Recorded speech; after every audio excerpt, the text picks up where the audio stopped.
Welcome back to the Changed Physician Podcast. I am Dr. Melissa Cady, joined by my co-host, Dr. Kevin Cuccaro, with our lovely guest, Dr. Jen Tang, who is an internal medicine physician who's done acupuncture and has a really amazing story related to direct sales, and we'll get into that once we get into the story. But thank you for joining us, Dr. Tang. Oh, absolutely. Thank you so much for inviting me. This is fun. Good. Well, we like to start from the very beginning, and just a lot of us have a similar answer, but we want to hear from you. What was the reason you wanted to go into medicine in the first place? You know, it's funny. Growing up Chinese American and the first generation being born here, I was very anti being a doctor growing up because I think that was the assumption, right? And I remember my cousins when we were young saying, "Oh, I'm going to be a doctor," and I'm like, "Well, you're just doing that because your mom told you to." So Right. I was I'm going to make my own decision. I'm not going to be a doctor. Come to find out in college that I loved biology. I was fascinated by how the human body works. And I thought, well, I'm going to go into research because, I'm really going to contribute in that way. I spent a summer internship in the lab and I realized I really missed people. And I didn't necessarily have the patience to wait for lab results, for those long-term study results. Right. So funny enough, it was really in sophomore year of college that I realized, I guess everybody was right. I am meant to be a doctor. But I feel proud that I came to it in my own decision, not because it was an expectation of me. Yeah. Well, great. So as far as your expectations when you're in it and you're actually in medical school, were there any idealistic visions of medical school that suddenly got shattered, or, did that happen later, or where did you see that? I hate to say it, but in medical school, what I found was that some of my classmates were extremely cutthroat, and it wasn't what I was expecting at all. I'm kind of this naive kid going into it thinking like, hey, we're all here to help people, and let's all hold hands and sing Kumbaya together. But that was not necessarily the mindset of some of my classmates.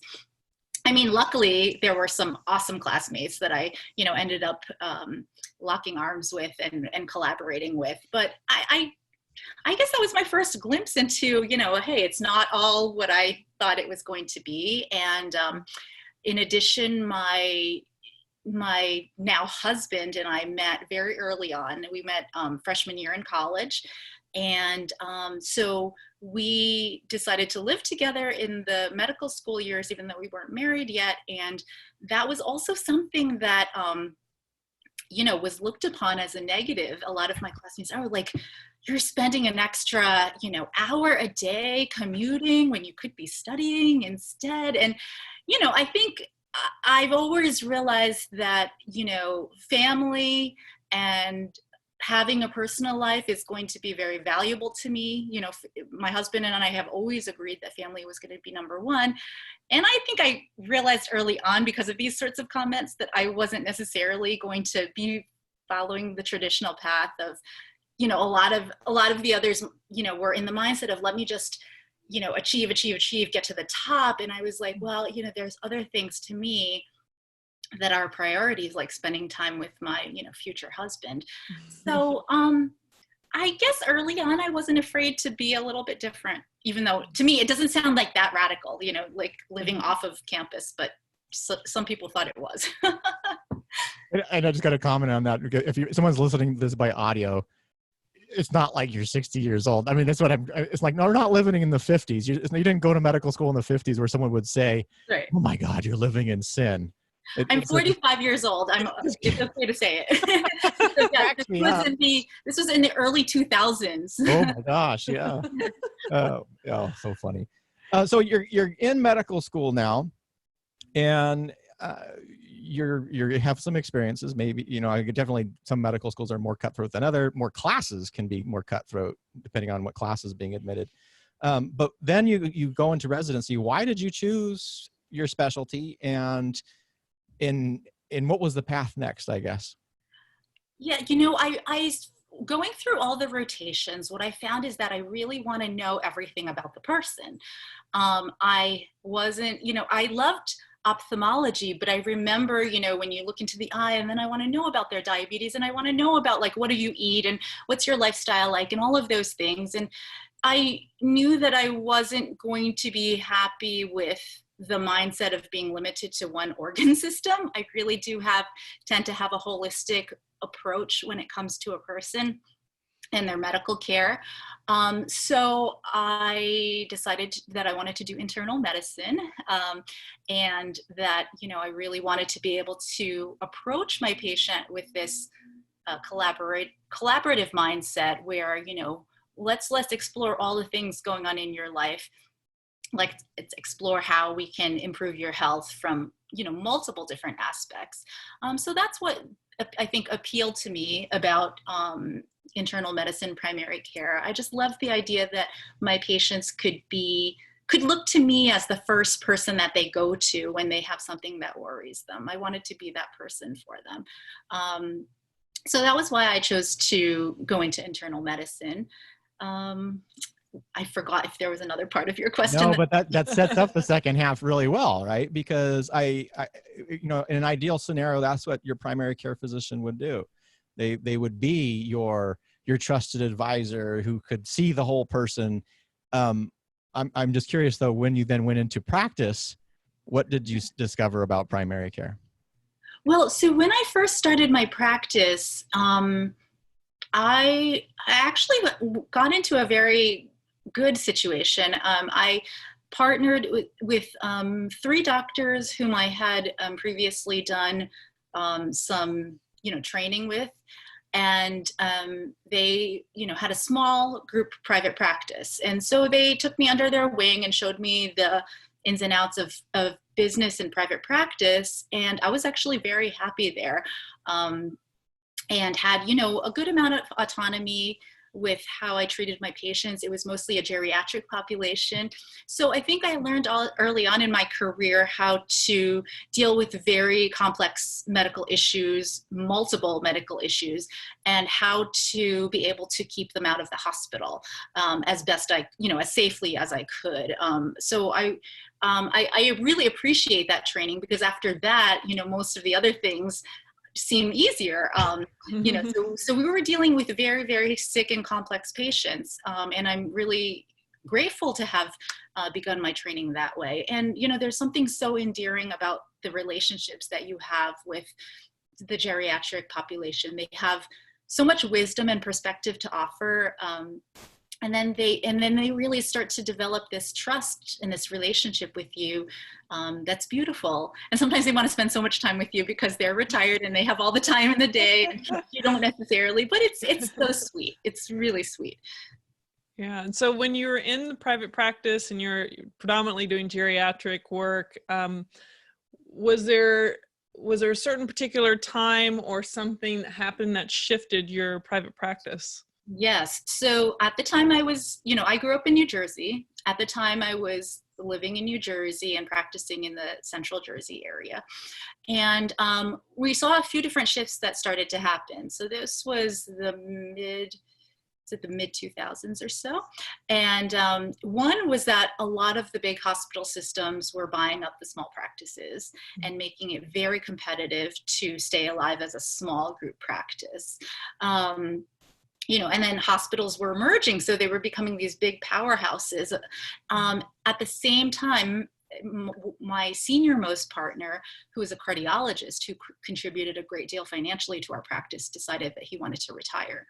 So the other 2 partners that I had decided to go into concierge medicine to supplement, because we did not want to become one of those factories where it's all about the volume and it's just, you know, how many patients can you get in and out. And so to protect that time, my partners decided, you know, well, we need some sort of other income to rely on, and that's going to be for them concierge medicine.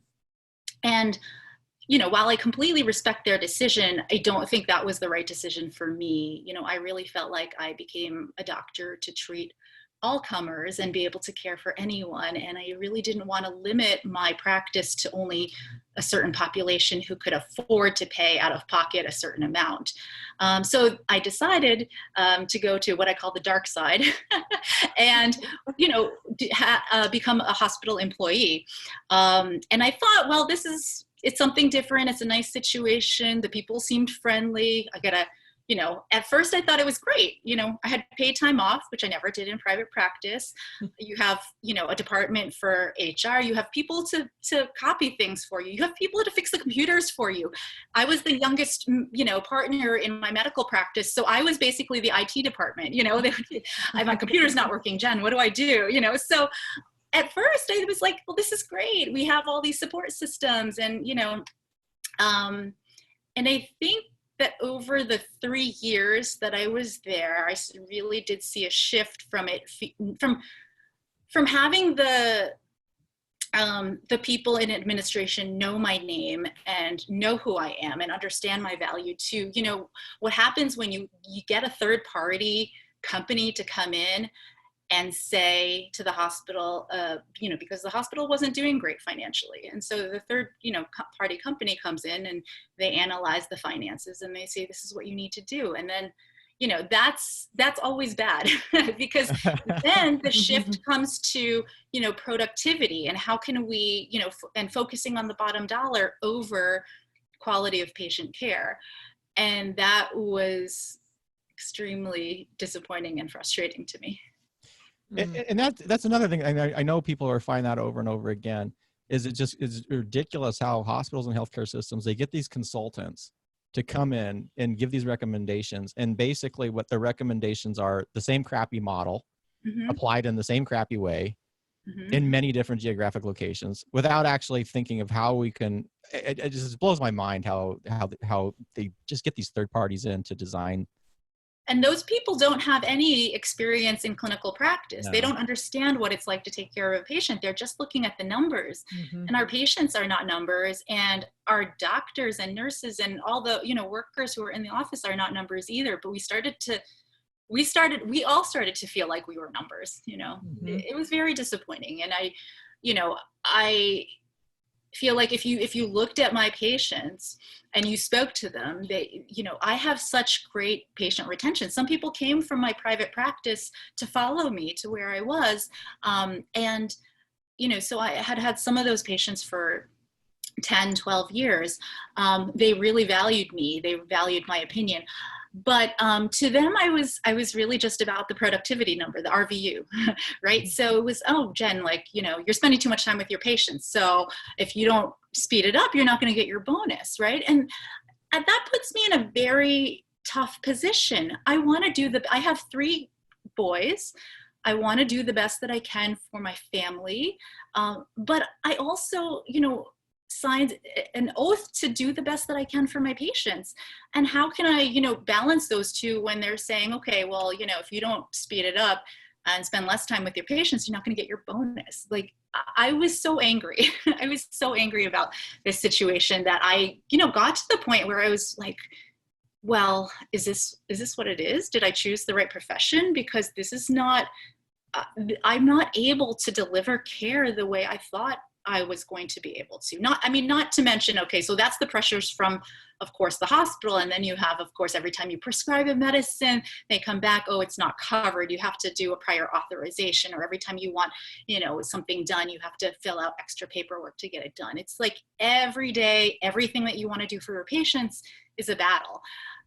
So I got very frustrated. Yeah, so this obviously became a slog, dealing with all these issues, and you evidently made a different choice for yourself. When did that happen? So there were 2 things that happened, one right after another. Well, I guess the first thing that happened was that I was, I'm pretty vocal about my feelings. I'm not very good at hiding how I feel.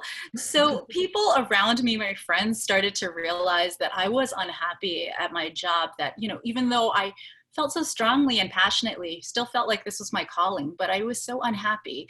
And, in my mind, I'd been on both sides of the fence. I had been in private practice, and I had been an employed physician. And, most of the time when you think about your options, those are the two options that you think about. Mm-hmm. And so I started thinking, like, what are the other options for me? I still feel like this is my calling, but I don't know what to do. So this is completely, not anything I would have ever expected in my life. But one of my friends, asked me, hey, would you be interested in looking into this business called Rodan and Fields? And, honestly, I was just so miserable. I'm like, sure, we'll just talk, and I'm sure I'll, end up saying no to her, but, at least it'll give me some inspiration. Maybe it'll spark something in my brain. Yeah. But she's a good friend, and I trusted her, I trusted her judgment, and she's not even in medicine at all. She's a professional dancer. Mm-hmm. So I think, the more I heard about this other option, it sort of, not only did I think that this was a good option for me, as that I did my research, and I realized, okay, this is a real legit business. I totally had my preconceived notions, but I am one to seek information, and I'm one to not believe what other people say. I have to research it myself. And so I did, and I was like, oh, okay, this is pretty impressive, actually. This is something legit. This is something that is from, created by some really well-respected people, and has, been written up in news articles for the business, for the products, and, all of those things. So, and then I had also done some research and heard about other colleagues, physician colleagues, who were part of this business and were actually using it to create more freedom in their careers. And I think not only was it about the opportunity itself, but it was about what you all are talking about right now, realizing that I didn't just have those two options of private practice and being an employed physician. There were other things I could do. Like, who knew? I mean, I spent basically my whole adulthood learning to be a doctor. So I didn't really, thought that there were other things I could do, but I was like, I could do this. I love people. So talking to people, no problem. That's a plus. That was something I was missing in my job, because I was being pushed to see people so quickly. I wasn't being able to have I had to tell myself, okay, don't ask about the family. Don't ask about work, because you're just gonna get behind, that's not me at all. And so I welcomed the idea that I could have a different sort of source of income where it was about building relationships. Mm-hmm. That was amazing to me.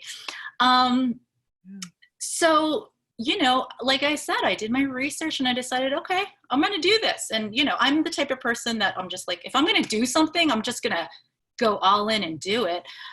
So I was really pleasantly surprised at how it went. And I think it is because I just love people, and I do have really strong relationships. So I think when somebody, and people know that I'm a pretty cautious person. I'm not a type of person to just like go do something careless. So I think that, when you like, people know how you've led your life before, they trust you when you make a decision like this, or you make a shift like this. And so I was really pleasantly surprised by, the fact that we were offering a product that I think a lot of people wanted and loved, and then fell in love with and became loyal to. So that was some residual income coming in.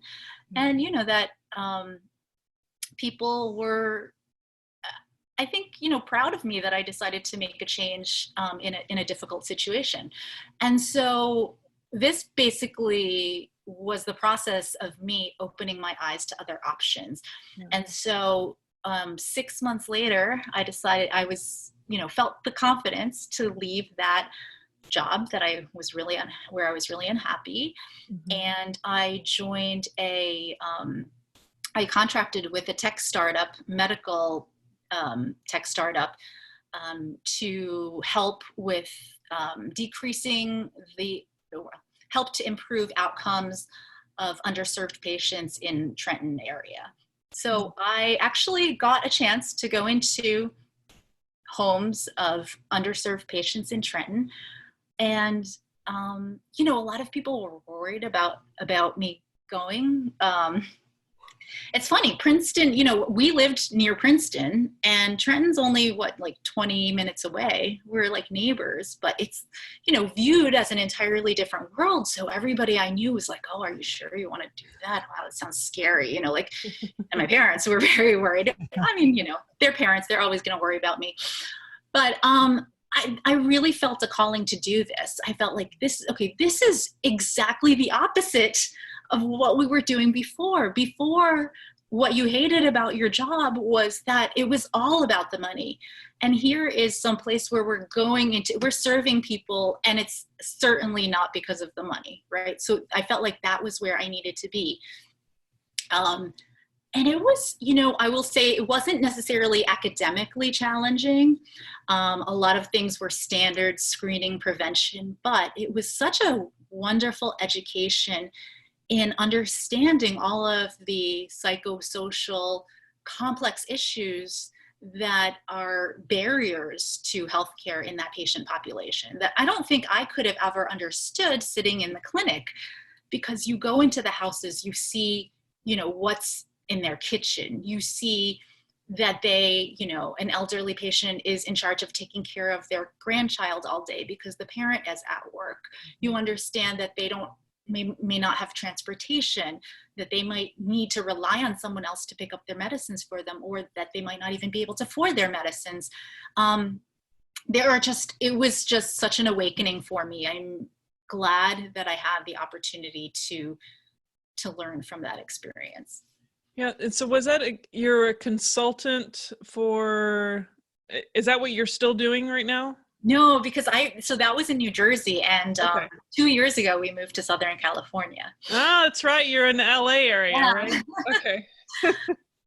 So I guess I would say this, this is not just career changing mindset, but it was like an entire life changing mindset, because my husband and I both grew up in New Jersey, and we sort of assumed that we're going to spend the rest of our lives in New Jersey.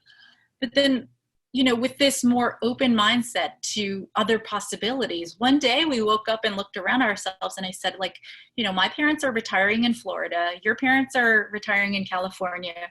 Why are we still stuck here in the snow?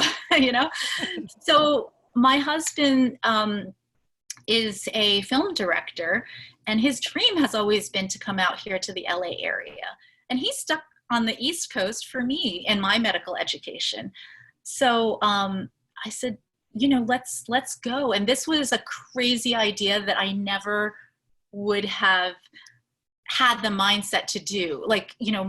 I was born in New Jersey. I spent 43 years of my life in New Jersey. I didn't really know anything else. And I couldn't have imagined myself making this decision, several years prior. But we were in the right place, and we said, you know what, let's do it. And so it was one of those things that was meant to be, because we got here and we were all so happy. My 3 boys are very active, and they we all love the fact that we can be outdoors all of the time. It's been wonderful for my husband's career. And I think what was really beautiful in the transition was that, I didn't mention, we adopted our 3 boys from Taiwan when they were babies. They are now 8, 11, and 13. So, we expected that besides the regular issues that come with the big transition, there might be some extra challenges for them that go along with the fact of their adoption and their sense of security, So I really wanted to make sure I could dedicate myself to helping them have a smooth transition and feel safe and secure in our new home. So when we first moved here, I came without anything except for my direct sales business. I did not have a medical job lined up. And, it was nice to be able to have that freedom to be just focused on my family for a while and make sure that my boys are okay before looking to what's the next thing I'm going to do. But, after 9 months, I really did start to miss patients. And something just fell into my lap. Like I said, everything about moving here to California, I felt like it was absolutely meant to be. So a colleague that I had connected with, fellow physician in the area, said, one of our doctors has been out on medical leave, and if you wanted to look into this opportunity, I'm pretty sure they would let you make your own hours. And that certainly perked my ears up, because I was definitely looking for something part-time that I could still, have some attention to my family. And I found out about it, and it turned out to be a federally qualified health center. So I don't know if all the listeners know of what that is, but it is basically a federally funded clinic that is geared towards like underinsured population. So a lot of my patients are on the free LA County health insurance. And I thought to myself, well, this is definitely meant to be, this is the patient population that I feel very fulfilled working with. And then for them to say also, you can make your own hours. I'm like, this sounds perfect. So that's where I am now. I'm actually only working 2 days a week. And then I have my, my direct sales business as a supplement. And then as you know, I'm a fitness fanatic. So I have my time for my personal workouts, and I have time to really feel like I, can be available to my boys in these critical years. I really feel like, this age is different from when they were little. When they were little, we had a great nanny who did a great job for them, and she had more energy than I did. So, but this age there's some complex emotional issues that I feel like they need their mother around. And I'm really, really grateful that I'm able to do that. Yeah. Go ahead, Kevin. Are you? So much to unpack there. There's about 3 different stories, and unfortunately we don't have time to tell them all, but I just love it, because I'd love to go deeper into your, how you chose direct sales, because I'm sure people are hearing the word sales and they're probably freaking out. Oh my God, I'm not a salesperson. Right. Everybody's a salesperson. The fact that you transitioned into, when you were contracting with that startup, really going into like social determinants of health. I think there's a whole nother topic right there, the FQHC topic, which I think is also another one. But I want to focus, since we don't have a ton of time, on just those mind shifts that you had, because you sort of alluded to it, is once that transition first occurred, meaning, I was dissatisfied with the private practice, I'm in the hospital group, I'm seeing how this is morphing into a different way, you made this active choice to change. And it's just neat to hear all this downstream effects. So could you talk about that a little bit, when you first had that, that transition to deciding a new path? Were you always one that could just do that easily, or was this something new to you? And if so, what would you tell to somebody out there who may be too scared to change? That's a really good question, because I do think that I've always had somewhat of a type A personality and a do what I'm told and follow the rules in general. I think most of us physicians are sort of wired like that. But at the same time, I have to credit my parents for giving me the confidence to, to just not be complacent with the situation. I think they really raised me to say, if you're dealing with an issue, don't just sit there and complain, do something about it, And I mean, I really admire my parents, because they were each the first ones in their family to come to this country. They didn't know each other. They didn't know anybody. So I think that, they kind of paved the way for me to say, it's okay to do something different from the people around you. And you have to just know yourself and your own priorities. And like I said, I wasn't a complete stranger to that, because I always knew that family would be my number one priority. And that was not necessarily the case for all of my colleagues in medicine. And having gone through, infertility and pregnancy loss taught us that we can't expect to always do things the traditional way and expect the outcome that we want. We fought hard to build our family and had a beautiful result, but it wasn't, how we had planned it out. So I think sometimes you get, now in retrospect, I can say sometimes you get the most wonderful results when things don't necessarily go as you planned. Yeah.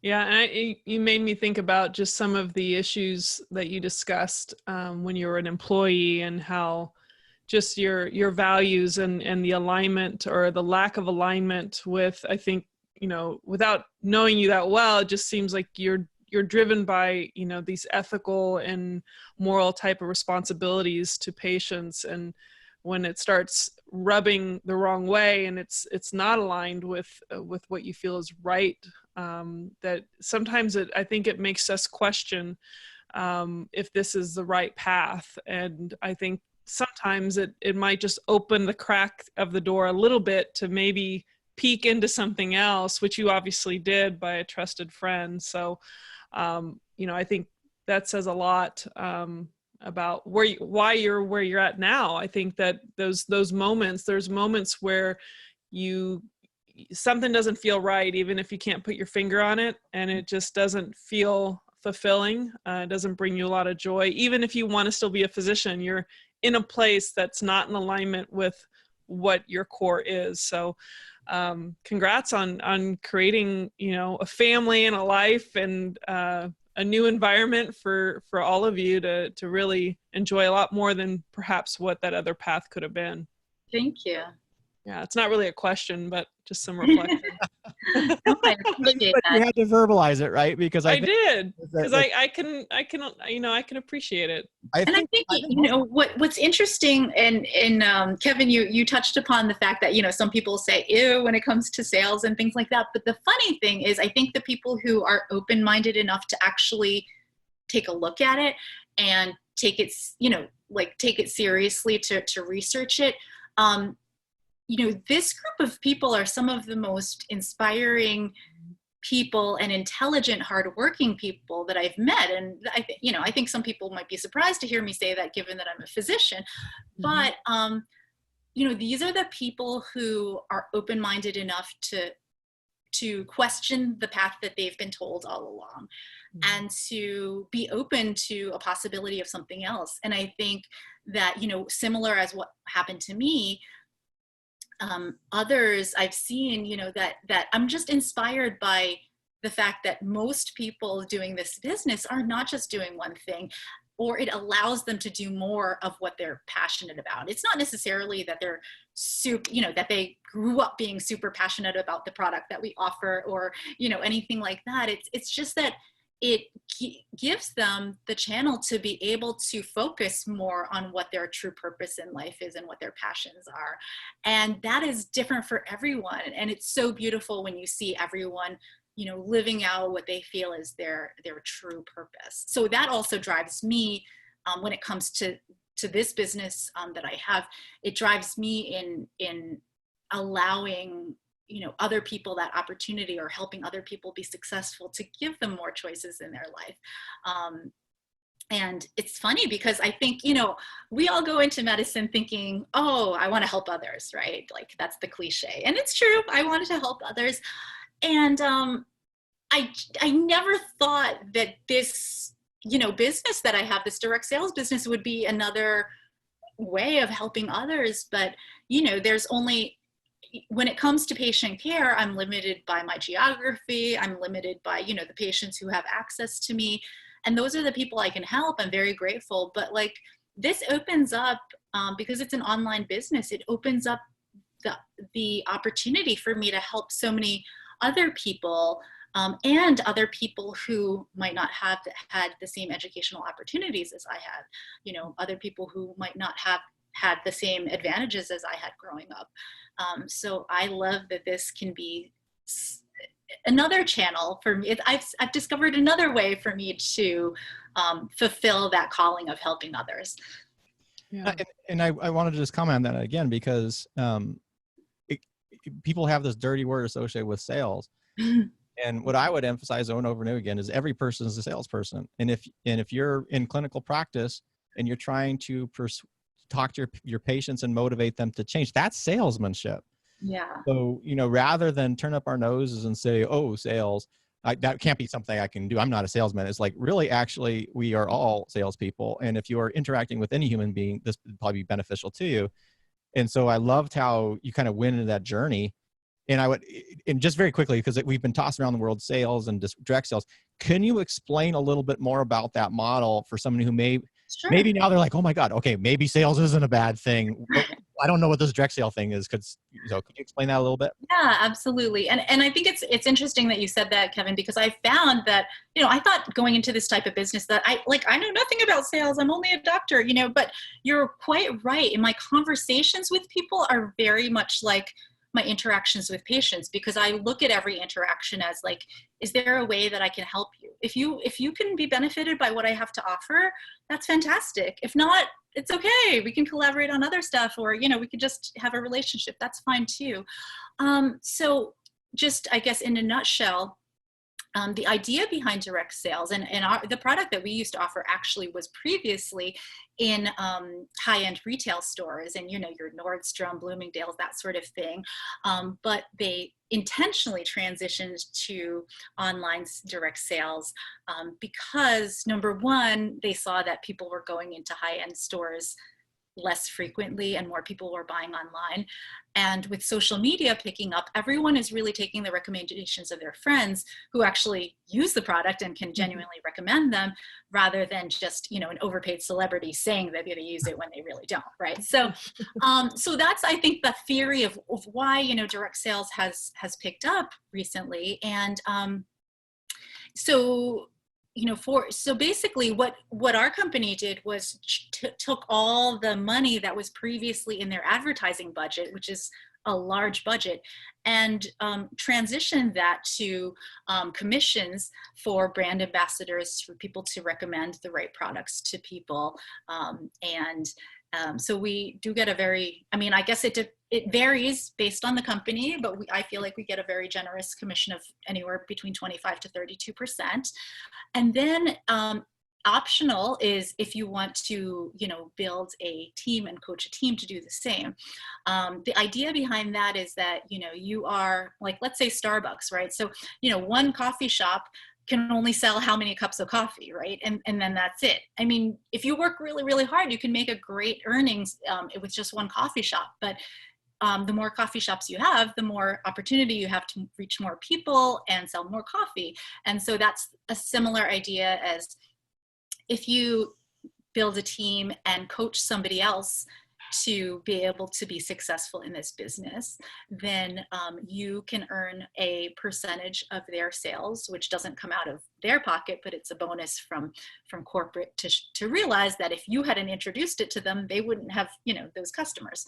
And so that's, I guess, in a nutshell, how you can build a passive residual income over time, even if you work in very part-time hours around, I'm busy. So I really was busy when I first started this, not so as busy now. I'm more flexible now, but I do it on my phone, I do it on my laptop, I do it around my kids' schedule. So, and it has been, the most rewarding part to me has really been, coaching other people to be successful, to see their full potential, to realize that they have some skills that they didn't know they had in them, because they weren't trained for this either. But, the more they put themselves out there and realize, what, like, this is something I can do. It's fun to see people blossom, and then to see as they grow in confidence, that little seed of other possibilities comes into their head. Oh, wow. Like, I get this extra paycheck. What could I do with this? What else could I, what doors does this open in my life? Does this give me more choices to either do something new or not do something that you were previously doing because you're not happy doing it? So that's, it's been amazing. So how do you tend to get the word out other than word of mouth? Yeah, good question. So I think it's quite variable. Mm-hmm. Some people use social media quite a lot. I did, build a lot of my business on social media in the early days because I was very busy. I was working full-time in the office, doing internal medicine and acupuncture. I had a side job as a fitness instructor, and my 3 boys were really little. So I didn't really have time to get like in-person gatherings and stuff like that. So it was a lot of word of mouth. It was a lot of building relationships online. And I'm not a type of person that I can't do cold reach outs. Like, I can't just say, hey, do you want to buy something from me? Or, hey, do you want to join? I'm not at all. Like, I need to get to know the person. I need to get to know what they're about. I need to know, like, how can I help you? And then let's work together to figure out if something I have to offer is a good solution for you. So, it takes time, it's not instant, but it's been an amazing journey. What I've gained along the way is an extra family that I didn't expect from it. I did this because I thought it was a smart business idea. But I have this amazing, it's mostly women, so I'm going to say sisterhood, but some men too on my team. But it's so different from that initial impression that I had in med school, when I'm like, wow, some of these people are cutthroat. It's the opposite. Nobody's competitive. We're all in it together. We support each other. And I think that's what's beautiful about the business model. There's no limit to who reaches the top. In fact, if you are dedicated to helping other people be successful, the business model is created so you'll be more successful. And and so I think the business model lends itself to people who love to help others and collaborate in that way with others. And so I am so grateful for some of the people that have come into my life through this business that I wouldn't have ever met. And now they're some of my closest people that I rely on a daily basis for support and collaboration, and just, sometimes just leaning on them for regular life stuff. Yeah, I think it makes us realize as physicians how much our culture needs to change, and how much gratification we get from putting ourselves in other areas that lend itself to that collaboration. And not that it's not there in the physician culture in pockets, but the system has kind of put a crunch on that. And I think that it's, I found a lot of gratification reaching into different areas that are so not medicine, but I agree. It's so great where it's a win-win situation, and it's just so much more. There's so much more connection when you're in those environments, unlike how the medical system has been doing that to us. But Kevin? Yeah. So thank you so much for talking to us today, and we don't want to take too much of your time, but I just want one little flip here, because we've talked about medicine and then direct sales. Mm-hmm. I'd be curious on how your experiences with direct sales have influenced your interactions in your FQHC, or if you've seen that your learning about sales and learning about that interaction have either helped or hindered your patient relationships. I don't necessarily feel like there's been much of an influence. I guess the only thing that I can say is I think it's the opposite, I would say, because I think that when you work with many patients in a given day, you start to understand that different personalities need different ways of communicating. And that if you're going to get your patient to agree to take the medicine or to agree to certain changes that you want to make for their health, you might have to approach one person differently from another depending on who they are and what where they're coming from. And so I think as a physician, you get, or especially in my role, you get very good at reading someone's personality pretty quickly.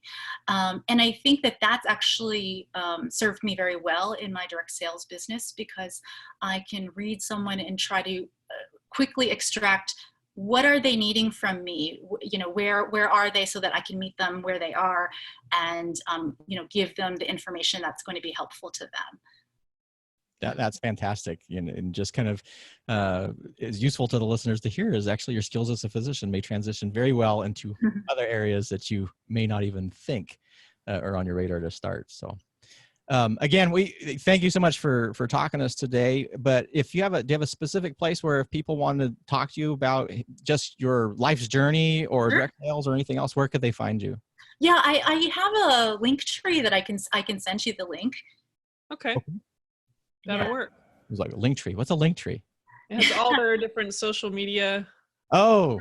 Right? It's basically a link that has all the other links that are relevant to me. And, and just to mention, I've been doing some fun stuff on the side too, just because of the relationships that I've built, like this, for example, some writing for online websites, and I was recently interviewed for an article for the Washington Post. So it's been fun to explore other things, and just have the ability to have these other opportunities, because I am in a business where it's about building relationships. Perfect. Awesome. Yeah. Well, thank you again for joining us today. And thank you everybody else out there. Thank you for joining us on the Changed Physician. I hope you pulled a lot of useful tips out of this one. I did. And it was an absolute pleasure to talk to you today. And until next time, guys, stay well.